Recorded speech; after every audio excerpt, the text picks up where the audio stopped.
Muy buenos días. A la, bueno, para quien tengo el honor de exponer en esta oportunidad. Bueno, ahí hay un error en la fecha, no es jueves 11 de abril, es jueves 14 de abril. Un placer saludarles. Mi nombre es Iván Alamilla, abogado corporativo mexicano del Grupo Mont, un estudio con 48 años de fundación, con nuestro managing partner, don Santiago Montt, y en lo particular, bueno, abogado mexicano, reitero, graduado en México. Estudio especialidad en Derecho Corporativo en Santiago y orgulloso miembro del directorio de la Cámara de Integración Chileno-Mexicana, que también nos apoya en la difusión, en la participación en estos seminarios magistrales que nosotros tratamos de difundir periódicamente, hablando respecto de novedades legislativas, comerciales, en cada uno de los países donde Grupo Mont tiene oficinas propias, en los países de la región de América Latina y en el exterior, en Canadá, y estamos abriendo Estados Unidos. Entonces, en esta oportunidad tengo el agrado de dirigirme a ustedes para hablar de un tema que es muy particular, Doing Business en México. Yo les voy a hablar enseguida de algunos tips, más que tips comerciales, les voy a dar algunos tips de cómo hacer negocio con el mexicano, cómo fidelizar con el mexicano, atendiendo a nuestra cultura empresarial, idiosincrasia, qué es a lo que se enfrentan ustedes, no el punto de vista negativo, sino cuáles son las principales características o peculiaridades del empresario mexicano. Algunos esquemas como los servicios que se prestan en México, cómo instalarse en México, además de aspectos laborales, tributarios, que son los que básicamente todo empresario del exterior se pregunta cuando emprende una aventura empresarial o comercial en algún país, que en este caso me corresponde hablarles de México. Y bueno, en honor al tiempo y agradeciendo la puntualidad de cada uno de ustedes, me permito partir con la presentación. Bueno, el nombre oficial, este es meramente datos estadísticos, Estados Unidos mexicanos. Somos una población más o menos censada de 126 millones de habitantes. Nuestro país está conformado como una república federal compuesta por 32 entidades federativas, de las cuales uno es el Distrito Federal, anteriormente Distrito Federal de Ciudad de México, donde residen los poderes de la Unión, donde reside el Poder Ejecutivo, que descansa en la cabeza del presidente, el legislativo en el Congreso de la Unión, Cámara de Diputados, Senadores, y el Poder Judicial en la Suprema Corte de Justicia de la Nación. En el caso de que estos poderes se muevan de entidad federativa, esta entidad federativa va a pasar a llamarse Distrito Federal o Ciudad de México, y la actual Ciudad de México se va a llamar Ciudad del Valle de México. Dato meramente nominal. De acuerdo a los datos estadísticos del Instituto Nacional de Estadística, Geografía e Informática Mexicana, el INEGI, fuimos la 11ª economía mundial 2018, y por el PIB se proyecta que va a ser la 7ª economía más grande en el año 2050 aproximadamente, meramente datos estadísticos. Nuestra población es indígena en un porcentaje de 25 millones de personas más o menos, de los cuales 7 millones y medio aproximadamente son hablantes de una de las 68 lenguas indígenas nativas de nuestro país, en México. Ahora, del punto de vista comercial, ¿cómo quizá la recomendación viene muy de cerca, pero cómo creo y cómo me consta que somos los mexicanos? Somos personas amables, somos personas confiadas, confiamos mucho en la palabra.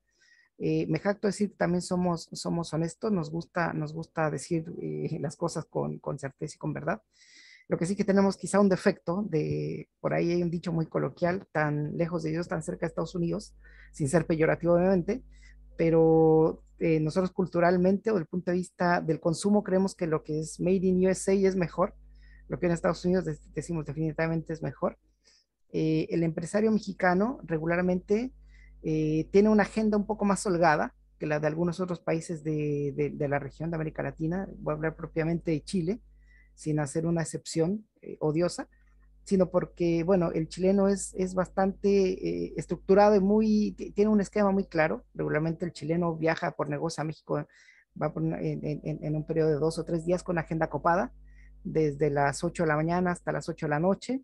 Regularmente almuerza una ensalada, come una ensalada, y a las 8 o 9 tiene reunión con su clúster o con su casa matriz, haciendo un esquema, un balance de cómo le fue en el día en las reuniones. Eh, Caso contrario, el mexicano que se puede tomar 1, 2, 3 horas de almuerzo y después, bueno, del almuerzo viene la sobremesa con un tequila, alguna cerveza. Y el mexicano lo que está haciendo es conociendo a su contraparte, conociendo a su futuro o eventual partner de negocio. El mexicano hace negocio con la persona, más allá de la empresa. Esto es cultural, esto es de idiosincrasia muy propia nuestra, y el mexicano se toma el tiempo para conocer al futuro partner, al futuro socio de negocio, lo que al chileno en algún momento le puede desesperar o quizá no le, en su esquema estructurado no le cuadra o algo no le calza, esta toma de tiempo un poco más mesurada del mexicano. Y nosotros, eh, los términos que empleamos regularmente como ahorita o espérame tantito no necesariamente son sinónimos de celeridad o eficiencia, de rapidez. El ahorita puede ser, sí, ahorita te lo mando, sí, te lo mando, espérame tantito y son 2, 3, 5 horas y no espera el mail y el mail nunca llega. Así que paciencia, paciencia con el mexicano. El mexicano se toma mucho el tiempo y no es por desgano ni por desinterés, sino porque somos así. Y bueno, es parte de la cultura y que no les asombre. O si ya realizan negocios con mexicanos, seguramente lo han vivido en carne propia. Ahora, ya el punto de vista empresarial y comercial, la OCDE ha determinado o ha podido esquematizar algunos tipos de servicio que se prestan en los países, sobre todo cuando hay una importación de servicio, cuando ustedes como empresarios del exterior que quieran hacer negocio en México, tienen que identificar 4 posibles perfiles de servicios y sus modalidades. Entonces, ¿cuál es el primero? Les voy a hacer un breve resumen de cada uno de ellos. Los servicios que son transfronterizos de exportación, cuando consumidores mexicanos se transportan a un país local a recibir el servicio. Cuando finalmente el empresario del exterior se establece en México a través de una figura mercantil, o bien cuando personas del exterior o empresas del exterior a través de sus ejecutivos prestan el servicio en México, es decir, el prestador viaja a México. Entonces, parto con el primero, que es el servicio transfronterizo de exportación. En este tipo de servicio, el servicio mismo es el que cruza la frontera. No hay un viaje de material de una persona física, persona natural, a México a prestar el servicio, porque estos tipos de servicios regularmente se hacen vía remota, a través de tecnologías de la información, a través de software o programas de ordenadores enviados por Internet. Cuando, por ejemplo, un mexicano se encarga de algún proyecto, algún estudio de mercado, qué sé yo, en México se recibe por mail o hay algún otro, o entre comillas, lo suben a la nube y ustedes lo descargan de la nube. También cuando hay asesoría técnica o asesoramiento hecho a través de medios tecnológicos, como en este caso, digamos, una teleconferencia u otro medio electrónico, y cuando hay exposición de mercancías y servicios bancarios, cuando se compra un bien, por ejemplo, se realiza la transacción, pero el servicio propio de venta no lo hace un extranjero que vaya a México. ¿Ya? En este caso, la premisa es que el servicio es el que cruza la frontera, no las personas. Y ahí hay una gráfica de los que les mostraba que el servicio se suministra en un país, en territorio de un país, el que cruza la frontera es el servicio y se consume en México. En este caso, como el país destinatario, el que aprovecha el servicio. ¿Qué pasa en el segundo supuesto cuando mexicanos viajan al exterior a recibir el servicio? Y esto es muy común en el caso de turismo, capacitación, por ejemplo, asistencia técnica o bien servicios de salud. Este último en el caso de que haya alguna especialidad médica, algún estudio, algún examen, digamos que no esté tan profesionalizado, que no haya la maquinaria, los equipos tan avanzados como para realizarse exámenes, estudio. Entonces el mexicano sale del país, ingresa a otro país a donde se le presta el servicio. Este es otro tipo de servicio que se le prestan a consumidores mexicanos en el país local. En donde voy a hacer un hincapié y un énfasis es cuando finalmente el empresario, por temas comerciales, por temas de abordar un mercado que es grande, interesante como el nuestro, como el mexicano, decide finalmente instalarse en México, o bien, digamos, los servicios que ha prestado o las mercancías que ha vendido tienen un impacto tan importante en México que lo atrae o lo seduce la idea de instalarse en México, o derechamente los clientes mexicanos le piden factura local, que es muchas de las ocasiones que finalmente cuando el empresario del exterior decide instalarse en México. Entonces, esto lo hace a través de algunas figuras jurídicas sobre las cuales, bueno, yo les voy a hacer un breve resumen eh, para que ustedes tengan una idea de cómo hacerlo. Pero regularmente hay dos grandes, digamos, matrices para hacerlo. A través de una sucursal, la sucursal que es la misma persona jurídica del exterior, la primera persona que tiene reconocimiento de personalidad jurídica en México, o bien a través de una filial. Esto es una compañía meramente mexicana con capital o con dueños del exterior, indistintamente de la nacionalidad de que se trate. ¿Ya?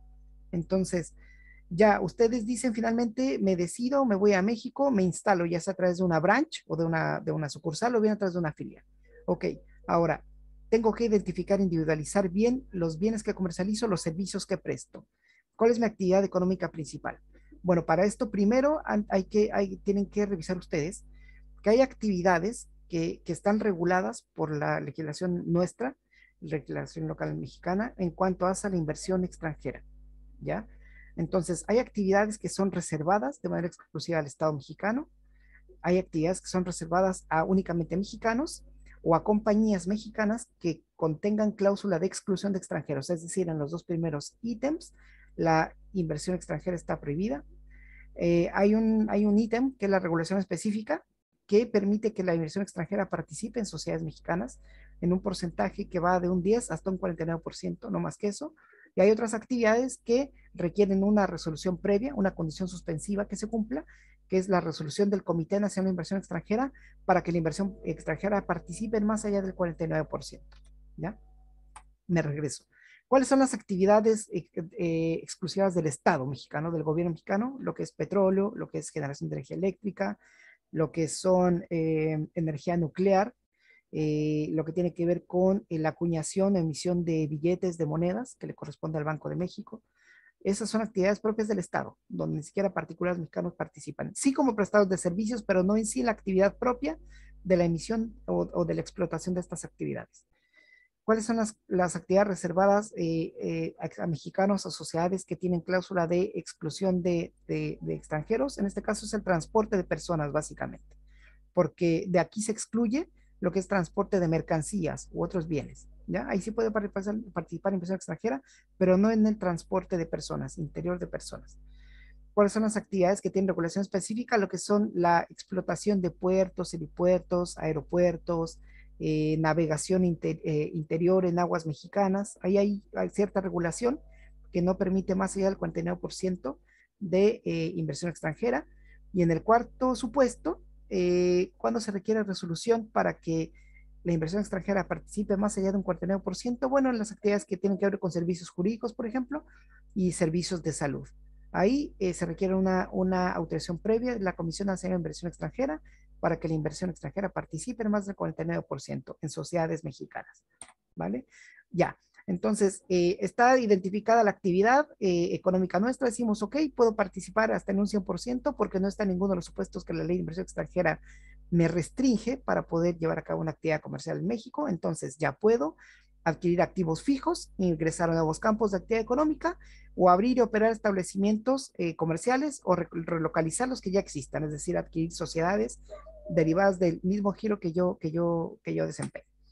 Ahora, teniendo esto claro, ¿qué tenemos que hacer? Bueno, tenemos que partir primero solicitando una autorización de nuestra Secretaría de Economía para el uso de la razón social, que no tiene una relación directa con el nombre, con el uso de la marca. ¿Ya? En México sí hay un estricto control del otorgamiento de las razones sociales, así como en Perú y entiendo que en Colombia también hay una autorización previa. Una vez que tenemos esta autorización, acudimos con un fedatario público, que puede ser un notario o un corredor público. Un corredor otorga pólizas, el notario otorga escrituras, y el notario, además de conocer de actos comerciales, también conoce de actos civiles. Esa es la diferencia entre uno y otro fedatario. Posteriormente a que ya tenemos esto, tenemos que inscribir a nuestra sociedad ante nuestra autoridad tributaria, que es el Servicio de Administración Tributaria, y obtener nuestro Registro Federal de Contribuyentes, o RFC. Quizás son términos que ustedes ya conocen. Finalmente se inscribe la sociedad en el Registro de Comercio y también se inscribe en el Registro Nacional de Inversiones Extranjeras. Ahora, ya nos vamos a constituir y demás, tenemos que obviamente individualizar los socios o accionistas, en los cuales no hay restricción en cuanto a la nacionalidad, determinar el objeto social, su razón social de denominación, cuánto va a durar la sociedad, cuánto vamos a poner de capital, si el capital lo aportamos en dinero o especie, cuál es el criterio para valorar esas especies, para valorizar esas especies. El domicilio de la sociedad, entendido como el domicilio jurisdiccional, por ejemplo, constituido en Ciudad de México, en el estado de Guanajuato, en el estado de Nuevo León, en el estado de Jalisco, a eso se refiere con domicilio social.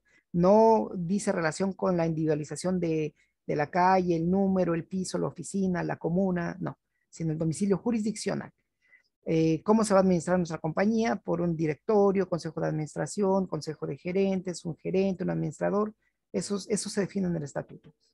El nombramiento, obviamente, la designación de dichos administradores y otras menciones propias de la estructura. El capital, forma de aumentar el capital, cada cuándo sesiona mi consejo de gerentes, de directores, de administración, en fin. Eso es muy común en todos los países de la región, cómo se estructura una escritura de constitución social. Ahora bien, si pensamos, esto hablando de sociedades filiales, si pensamos en cómo los vamos a instalar en el caso de una branch, y enseguida les voy a hacer la diferencia entre una branch o una sucursal y una filial, bueno, ¿desde qué momento van a poder realizar actos de comercio las sociedades del exterior? Desde el momento en que realizan su inscripción en el Registro Nacional de Inversión Extranjera, cumpliendo los siguientes requisitos: que acompañen todos sus documentos constitutivos y modificatorios debidamente apostillados. Les debo recordar que México suscribió la Convención de la Haya de la apostilla, por tanto, no hay que realizar un trámite de legalización, que era un trámite más largo, que pasaba por el Ministerio de Justicia, luego Relaciones Exteriores, luego pasaba por el Consulado Mexicano del país a donde se emiten esos documentos para que surta finalmente efecto legal en México. Ahora es una apostilla, es un trámite mucho más corto, sobre el cual se tiene que timbrar o autorizar esta documentación de la sociedad que va a realizar actos de comercio en México.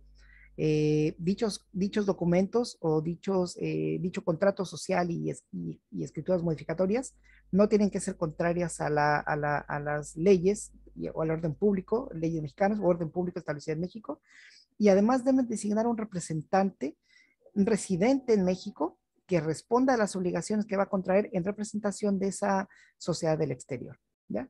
Y también voy a hacer un alcance más adelante de las características de ese representante legal. Ahora bien, haciendo la distinción entre una sucursal, una branch office o una filial, eh, la diferencia es en que, dependiendo de algún tipo de actividad económica, a ustedes como empresarios, muchas veces la experiencia o las actividades comerciales que desarrollan en su país son, se califican en México. Por ejemplo, si se dedican al rubro de la construcción, para poder participar en una licitación ante pública o privada en México, seguramente les piden número de obras, metrajes construidos, qué sé yo. Entonces, si ustedes participan en una licitación en México con una compañía nueva, con una filial, claro, la experiencia a ustedes les va a restar puntos en la calificación para cuando toman ustedes ¿cómo se llaman? La licitación, porque no tienen la experiencia. Entonces, ustedes la experiencia la traen desde la sociedad del exterior. Pero el tema de la responsabilidad contractual, civil, mercantil, incluso penal, le llega directamente o impacta directamente a la sociedad del exterior, a la casa matriz. Caso contrario, que si ustedes constituyen una sociedad filial, ahí hay comillas, y perdón lo coloquial, hay un cortafuego, porque la responsabilidad llega hasta el monto del aporte del socio o accionista de que se trate. Si, por ejemplo, ustedes como socios o accionistas de una filial mexicana ponen $5,000, la responsabilidad de ustedes va a ser hasta el monto de $5,000. ¿Ya? En cambio, si ustedes constituyen una sociedad, una branch, les va a llegar directamente la responsabilidad hacia el exterior. Entonces deben tener, hay que ser hay que tener muy claro el tipo social, cómo vamos a prestar el servicio y a través de qué vehículo de reconocimiento legal en México vamos a prestar ese servicio o vamos a realizar esa actividad comercial. Ahora bien, ¿cuáles son los tipos de sociedades que existen en México? Son muy, muy comunes, son como la mayoría de los demás países de la región. Sociedad de nombre colectivo, comandita simple, limitada, sociedad anónima, que la famosa SADCB, comandita por acciones, sociedad cooperativa y sociedad por acción simplificada. Esta última tiene una particularidad que es muy similar a la SAC peruana, a la SAS argentina, entiendo que a la SAS colombiana y a la SPA chilena, que son las que yo conozco, porque estas se pueden constituir de un solo accionista, persona natural o persona jurídica. En el caso de México, esta sociedad está por definición de la Ley General de Sociedades Mercantiles diseñada únicamente para personas naturales, entre paréntesis, personas físicas, como se conoce a las personas, como cualquiera de nosotros, en México, ¿ya? Es decir, una compañía del exterior no puede constituir una sociedad por acción simplificada, una SAS mexicana, ya que esta sí permite tener un solo accionista, pero ese accionista tiene que ser persona natural. Ese es el único alcance. Por eso es de que siempre eh, tienen la idea de consolidar el 100% de las acciones o derechos sociales en una sola, un solo controlador. En México no aplica para el caso de las SAS. En los otros tipos sociales sí no hay ningún problema. Ahora bien, el representante legal, para todo efecto, el representante legal en México tiene que ser un residente, ¿vale?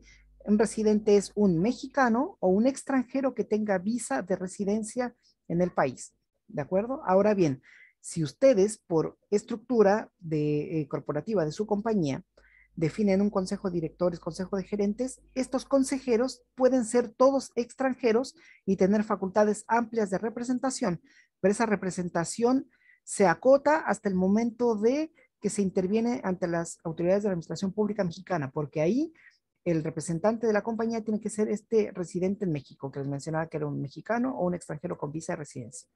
Los consejeros pueden realizar actos entre particulares, ningún problema. Firmar un contrato de arriendo representando su sociedad, tampoco hay problema. Pero cuando comparezcan como representantes ante autoridades judiciales, administrativas del Estado, tiene que ser un residente en México.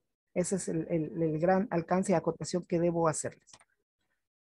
Ahora bien, del punto de vista tributario, a grosso modo, estamos estructurados en tres niveles impositivos, tres niveles fiscales, que son los federales, estatales y municipales. Los federales son los que tienen una aplicación en todo el territorio nacional, como son, y los impuestos por excelencia o los más importantes que ustedes deben tener en cuenta, son impuestos sobre la renta, con una tasa del 30% que pagan las sociedades, y las personas puede llegar hasta un 35% dependiendo del tramo de ganancia, que de acuerdo a la legislación local, en el Código Fiscal nuestro de la Federación o en la Ley del Impuesto sobre la Renta se determina, ¿ya? Pero hay un tabulador que permite identificar bien el tramo de impuesto en el cual nos acomodemos o en el cual caigamos de acuerdo a nuestros ingresos anuales.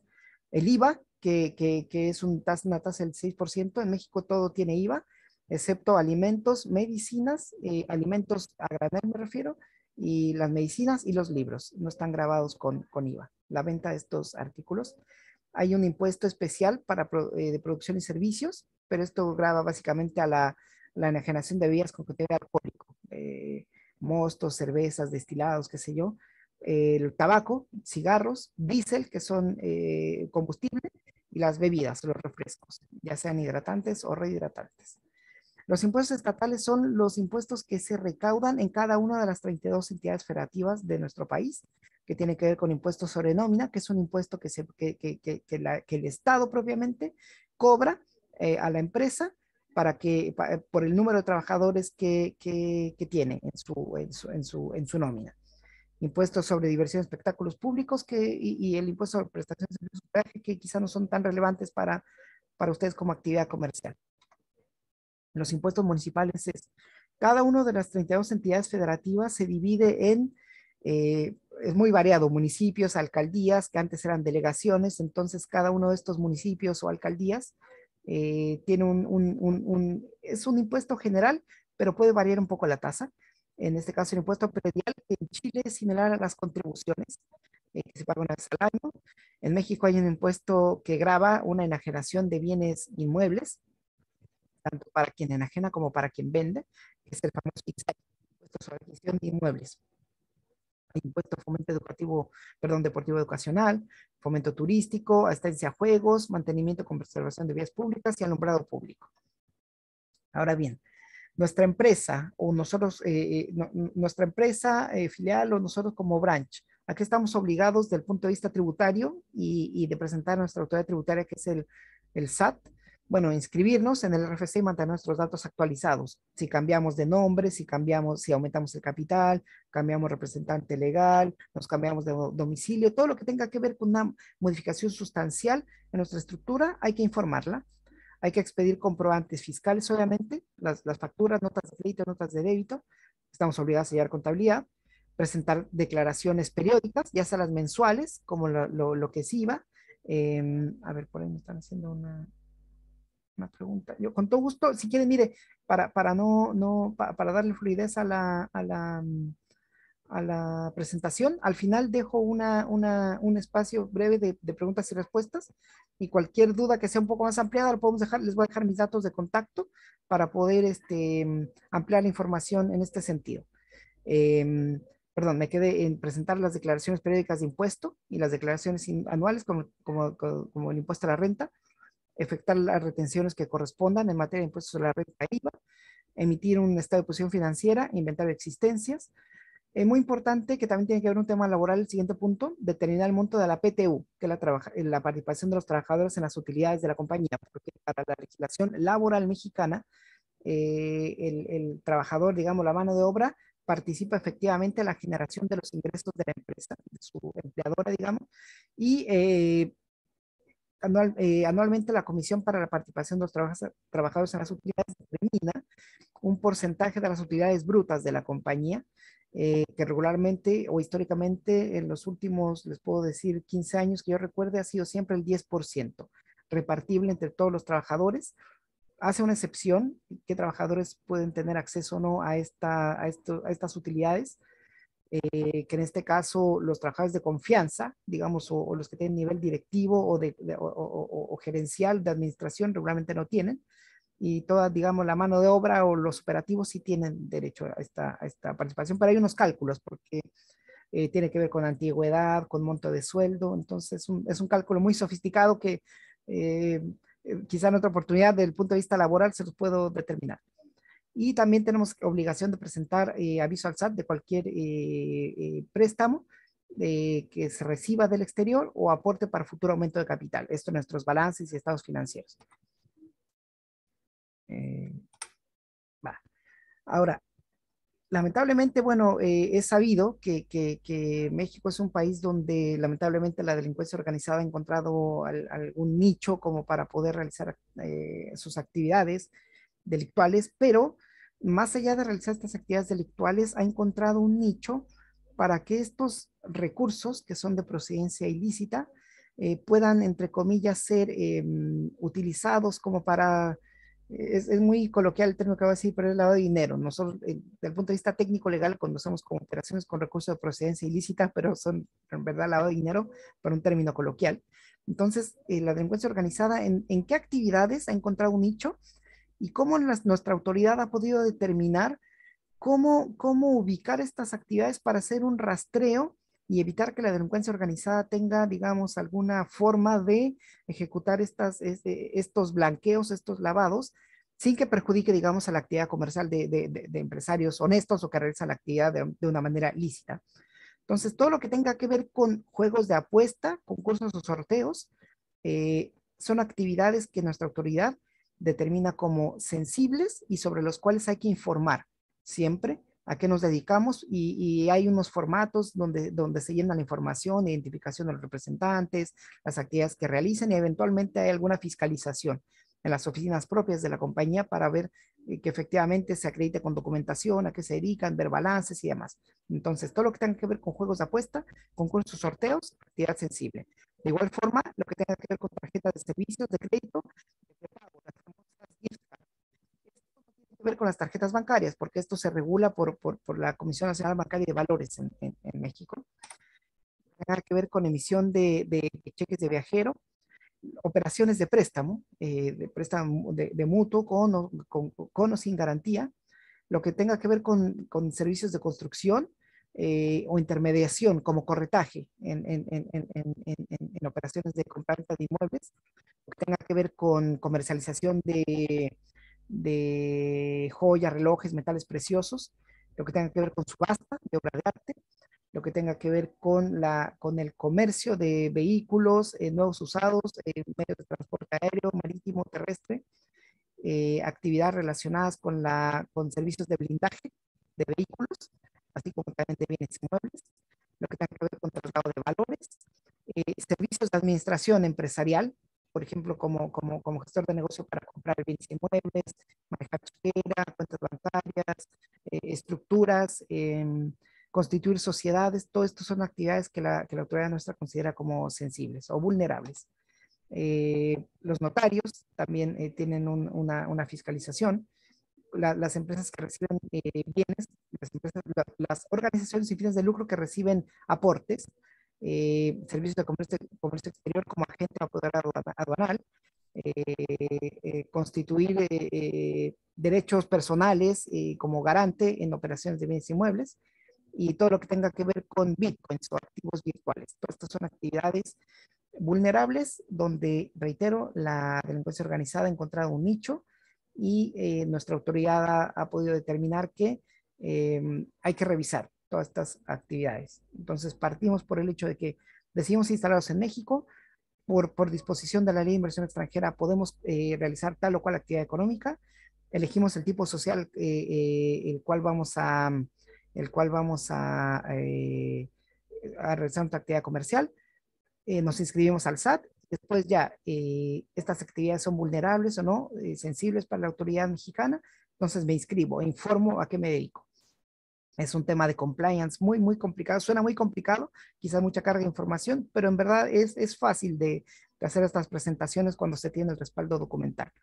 Ahora bien, para poder acreditar, digamos, la inscripción de la sociedad en el registro de inversiones extranjeras, primero se solicita la inscripción, se entregan informes actualizados trimestrales, un informe económico anual, y cuando finalmente la compañía realiza su actividad, termina su actividad comercial en México, se cancela la inscripción en el registro de inversiones extranjeras. Muy común y algo que deben tener ustedes en cuenta cuando cuando hay intercambio de bienes o prestación de servicios entre empresas relacionadas. Entre empresas relacionadas, donde esto es muy común en la región de presentar estudios de precio de transferencia, que es el precio pactado entre dos empresas asociadas, ya sea por la conversión de bienes, prestación de servicios o enajenación de derechos. Entonces, eh, yo entiendo que algunos países de la región esto era como una recomendación, en México es una obligación legal de presentar estudio de precio de transferencia por parte del contribuyente mexicano, ¿ya? Por operaciones entre relacionadas residentes en el exterior o residentes locales. Ahora, ¿en qué caso estamos obligados a cumplir con estudios de precio de transferencia? Cuando por nuestra propia actividad empresarial tenemos ingresos en un año completo, año calendario del 1 de enero al 31 de diciembre, por más o menos 650, hasta $650,000. Estoy haciendo el promedio de acuerdo al tipo de cambio oficial a la fecha, que está como 20, 21 pesos mexicanos, $650,000. Y por la prestación de servicios profesionales, si no se exceden de $150,000 en el año. Entonces, actividad empresarial, $650,000, servicios profesionales, $150,000. ¿En qué casos, sin rebasar estos montos, si el mexicano está obligado a presentar estudios de precio de transferencia, cuando estas actividades se realicen con alguna otra entidad del mismo grupo controlador, pero que esté constituida en una jurisdicción que para México se llama régimen fiscal preferente, o en este caso jurisdicciones offshore o paraísos fiscales? Si por actividad empresarial no rebasamos $650,000, ni por servicios profesionales no rebasamos $150,000, de todas formas tengo que presentar si estas actividades fueron, hay involucrada una entidad constituida en una jurisdicción que para México se considera offshore. Es decir, donde la tasa de impuesto es menor que la mexicana. Entonces, México emite una lista, digamos, de cuáles son las jurisdicciones offshore, que no voy a mencionarlas acá, pero que son por muchos conocidas, algunas jurisdicciones del exterior donde se presta para hacer un régimen fiscal preferente, un mayor, comillas, aprovechamiento o eficiencia tributaria. Ahora, hay que mirar, no es que enfoque mucho yo esta presentación a Chile, pero digamos, dado que la casa matriz nuestra está en Chile y donde la mayoría de las consultas vienen de Chile, hay que mirar con detalle la nacionalidad, por ejemplo, de ustedes como empresarios, de si existe o no a la fecha de sus operaciones comerciales convenio para evitar doble tributación, donde México y su país es parte, porque hay conceptos que son que pueden ser debidamente aprovechados. Ya, en el caso que ustedes se instalen en México y digan, ya, bueno, eh, tengo que prestarle dinero a mi filial mexicana, tengo algún beneficio en el caso de la devolución de las cuotas, de los intereses, qué sé yo. Entonces, hay que revisar muy bien este tema, el tema tributario internacional. Por tanto, deben revisar si existe o no convenio para evitar la imposición vigente entre México y su país, en este caso, digamos, Chile. Y sobre todo porque los impuestos o el impuesto esencial que tiene un tratamiento tributario distinto a nivel internacional es el impuesto sobre la renta, no otros impuestos, no el IVA, no impuestos locales, porque son meramente nacionales de aplicación interna en cada país. Esto es impuesto a la renta nada más. En México también se estableció impuesto al activo, pero el impuesto al activo fue derogado en el año 2007, pero como así quedó el nombre, de los impuestos que se graban en México, es letra muerta en verdad, pero en verdad es impuesto sobre la renta, el impuesto sobre la renta chilena y el impuesto sobre la renta mexicana. Entonces, ¿qué pasa si, por ejemplo, ustedes reparten dividendos? La compañía mexicana reparte dividendos a su casa matriz en Chile o a sus accionistas en Chile. Bueno, va a haber una retención en la fuente en México del 5% sobre el monto bruto de los dividendos cuando el accionista sea una persona jurídica y que posea lo menos el 20% de las acciones con derecho a voto. Y el 10% de la tasa de retención del importe bruto de los dividendos, cuando tengan menos del 20%, se trata de personas naturales. Entonces hay que mirar esto con detalle. En el caso de los intereses, que son los réditos o las ganancias de operaciones de préstamos que tengan no garantía, hay una retención del 15% del interés. Entonces, ese 15%, el contribuyente mexicano es el obligado a retenerlo y enterarlo a las arcas fiscales de nuestra autoridad tributaria, que es el SAT. En el caso de regalías, que es el aprovechamiento el uso o concesión de un derecho de autor, una marca, un modelo, un copyright, algo así, un término similar, hay un royalty, una regalía del 10%. En el caso de ser personales independientes, una tasa del 10%. Eh, Ahora, y el último tipo de servicio que se presta es cuando finalmente las empresas del exterior eh, envían a un propio, envían a un extranjero para que preste el servicio en México. Es otra forma de servicio de transfronterizo de exportación. Ahora, el punto de vista laboral, bueno, ustedes deben saber que en México es una actividad personal subordinada que se realiza a cambio de un salario, no es un acto de comercio. Las disposiciones de la ley del trabajo son irrenunciables. El trabajador no puede renunciar a vacaciones, no puede renunciar a un salario, no puede renunciar a los feriados establecidos en la ley mexicana. La ley mexicana es muy proteccionista del trabajador al que considera la parte más vulnerable de la relación laboral. Establece los tipos de contrato que existen, determinado, indeterminado, capacitación inicial, periodo de prueba. En México, por esencia, el contrato es indeterminado o por tiempo indefinido, pero tiene algunas excepciones. ¿Ya? La jornada de trabajo se fija libremente entre el trabajador y el patrón. La jornada es diurna, que puede ser de 8 horas diarias, nocturna de 7 horas diarias y mixta de 7 horas y media, que toma parte el horario matutino o de la jornada diurna y otro tanto de la nocturna. Lo que les mencionaba al principio cuando les hablaba respecto a la obligatoriedad de presentar información tributaria ante el SAT respecto de la participación de los trabajadores en las utilidades, aquí se refrenda con el tema laboral. Anualmente, como les mencionaba, del importe bruto de las utilidades se destina un 10% a los trabajadores, con el cálculo y con la precisión de en cuanto hace a la antigüedad del trabajador, cuánto gana y sobre todo si es susceptible o no de este derecho, al tratarse bien de un trabajador de confianza, un trabajador, digamos, ordinario.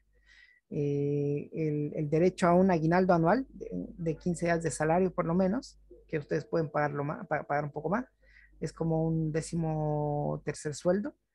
En México apenas ahora se estableció, bueno, el año pasado, el no preservar con la subcontratación.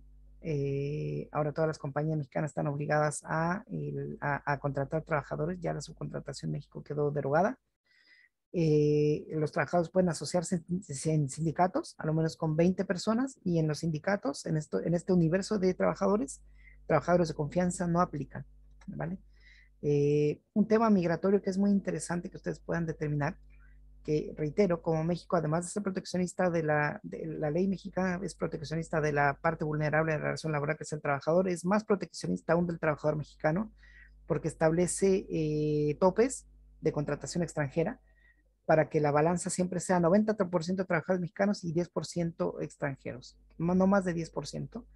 Esta norma no aplica en el caso de directores, administradores o gerentes, ¿ya? Pero digamos operarios, de mano de obra, personas, digamos, que no tengan estos cargos gerenciales, tienen que ser 90% mexicanos, salvo que haya una parte del arte, de la industria, de la ciencia, a donde los mexicanos no estén capacitados, entonces ahí se puede volver a rebasar, ahí se puede rebasar, mejor dicho, el tope de 10% de extranjeros, pero el empleador mexicano está obligado a capacitar a los mexicanos para volver a este balance de 90 a 10. ¿Ya? ¿Cómo se integra el salario en México? Las prestaciones mínimas del salario en México, que el costo empresa va más o menos en promedio de un 28, 30, 32%. ¿Cómo se compone el salario? Por las prestaciones mínimas, que son riesgos de trabajo, conceptos de enfermedades y maternidad, invalidez y vida, como en todos los países de la región, retiro, guarderías, Infonavit, que es el Instituto del Fondo Nacional para la Vivienda de los Trabajadores, el impuesto sobre la nómina, que yo les mencioné hace un momento, que es un impuesto que se le paga, es un impuesto estatal, y la tasa varía dependiendo de la zona económica. La tasa más baja es el 1,8%, Baja California Norte, y la más alta, Ciudad de México. Bueno, de manera general es lo que les puedo comentar respecto a las particularidades que tienen que mirar ustedes cuando hacen negocios en México, si ya han realizado actividades comerciales en México. Eh, es muy, muy, muy importante que determinen bien el tipo de servicio al que se van a dedicar, si tiene o no alguna retención a la fuente. Si yo soy un empresario de un país con el cual México no tiene suscrito algún convenio para evitar la doble imposición en materia de impuestos sobre la renta, bueno, uno se acoge a la ley mexicana 100% y el contribuyente mexicano va a ser el obligado a hacer la retención de estos montos de acuerdo a la normativa local y al posterior entero del pago de la factura con el descuento debido. Así que bueno, yo agradezco mucho la atención, espero haber sido de apoyo, de guía en estas materias. Nosotros constantemente estamos dando este tipo de charlas que son instructivas o didácticas para los empresarios, para abrirse un poco más el panorama con tips prácticos de cómo instalarse en algunos de los países donde, cuando menos donde nosotros como Mont Group tenemos oficinas propias que están ahí abajo en mi última lámina de presentación: Argentina, Bolivia, Brasil, Canadá, Chile, Colombia, Ecuador, México, Paraguay, Perú, Uruguay. Y bueno, acabamos de abrir Estados Unidos, en eso estamos creciendo, estamos expandiendo. Y bueno, yo reitero mi agradecimiento, ahí están mis datos de contacto. Soy orgulloso miembro del directorio de la Cámara de Integración Chilena Mexicana, cuya gerente está presente, a quien aprovecho a mandar un saludo muy especial. Y yo quedo a disposición de ustedes. Cualquier duda o comentario, mi correo electrónico está ahí. Y bueno, yo quedo atento si tienen alguna duda o pregunta muy particular. Solo acá lo podemos abordar acá, o si es muy precisa, la podemos seguir por correo electrónico. Ningún problema. Quedan sus órdenes.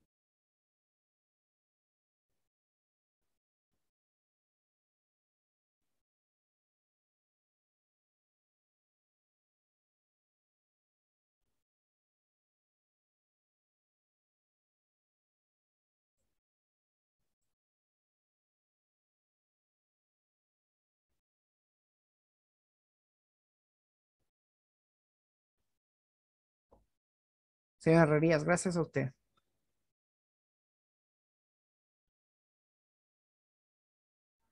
Don Genaro, los servicios digitales, claro, si en México, si están establecidos en México, claro, la factura se emite con un 16% de IVA.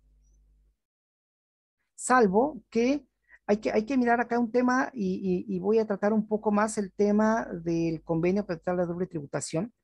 En el caso de que los servicios, digamos, se presten desde el exterior, se aprovechen en México, pero si no hay presencia en México para la prestación del servicio, no hay retención en la fuente, no hay retención en el país que paga, no hay retención en México. ¿Por qué?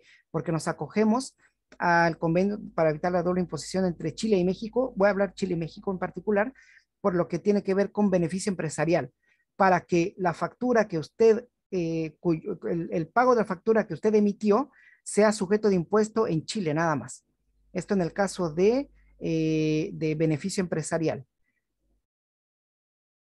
Pero si usted se constituye en México y usted en México emite una factura, claro, usted emite una factura con IVA. Ahora, si se trata de servicios digitales prestados por una entidad, por una empresa, con la cual México no tiene suscrito un convenio para evitar la doble imposición, en México sí va a haber retención de la fuente que es del 25%.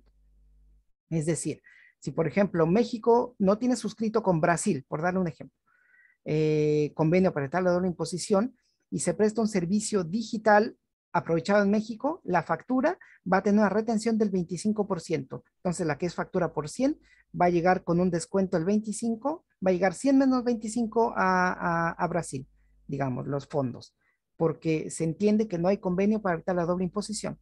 Si hay convenio y el servicio se presta de manera virtual sin que el brasileño viaje a México a prestar el servicio, se acoge entonces al artículo de beneficios empresariales. Espero haber sido preciso con la respuesta.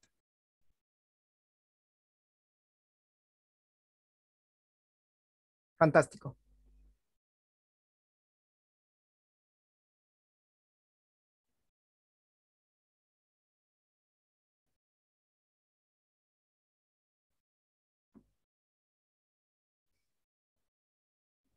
Bueno, en honor al tiempo y de todos ustedes, soy bien respetuoso de eso. Agradezco mucho la atención. Reitero, mis datos están acá al pie de